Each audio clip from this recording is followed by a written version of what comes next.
हिमाली तथा पहाडी जिल्लामा आज फागु पूर्णिमा पर्व हर्षोल्लासका साथ मनाइँदै निर्वाचनलाई लक्षित गर्दै गए राति 12 बजेबाट अन्तर्राष्ट्रिय सीमा नाका बन्द।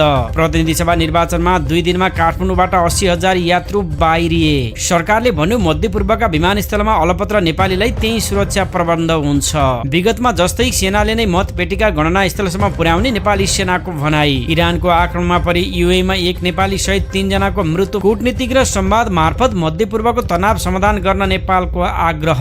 सुरक्षा तयारी पूरा भइसकेकाले ढुक्क भएर मतदान गर्न गृहमन्त्री अर्यालको आह्वान। निर्वाचनको सम्पूर्ण तयारी पूरा। हिमाली भेगका दुर्गम बस्तीसम्म पुगे मतदानका सामग्रीहरू। सरकारले भन्यो मध्यपूर्वमा रहेका 17 लाख भन्दा बढी नेपालीको सुरक्षा उच्च प्राथमिकतामा। आपतकालीन उद्धार संयन्त्र गठन हुँदै निर्वाचनमा नेपाली सेना तेस्रो घेरामा रहने। मतपेटिका गणना स्थलसम्म पुर्याउन एकीकृत टोली खटिने। मध्यपूर्वका नेपालीहरूको सुरक्षाका लागि र्यापिड एक्सन टिम गठन हुँदै तत्कालका लागि खाडी मुलुक जाने कामदारका लागि श्रम स्वीकृति स्थगित। निर्वाचन आयोग भन्छ तराईका जिल्लामा निर्वाचन मैत्री होली मनाइने, मतदानमा कुनै असर नपर्ने। अन्तत नेपाली कांग्रेसमा समाहित भयो नेपाली कांग्रेस बीपी।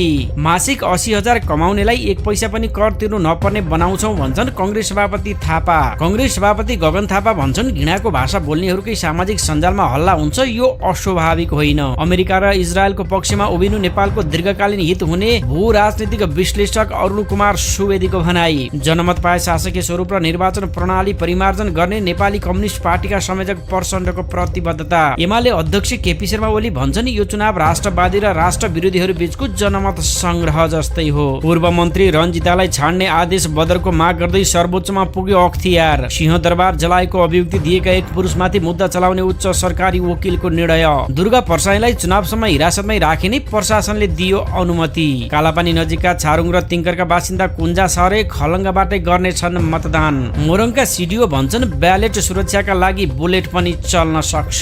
निर्वाचनको समयमा सार्वजनिक विधामा पनि आयल निगमका डिपोहरू खुला नै रहने। रासपा नेता बालिनमाथि गोली प्रहार भन्दै भ्रम फैलाएको आरोपमा 1 जना पक्राउ। त्रिभुवन अन्तर्राष्ट्रिय विमानस्थलमा अलपत्र परेका यात्रुलाई निशुल्क खाने बस्ने व्यवस्था। पोखरामा सुटकेसभित्र भेटियो युवतीको शव, थप अनुसन्धान हुँदै। मल आपूर्तिमा सुधार, सरकार भन्छ रोपाइँमा अभाव हुन दिँदैन।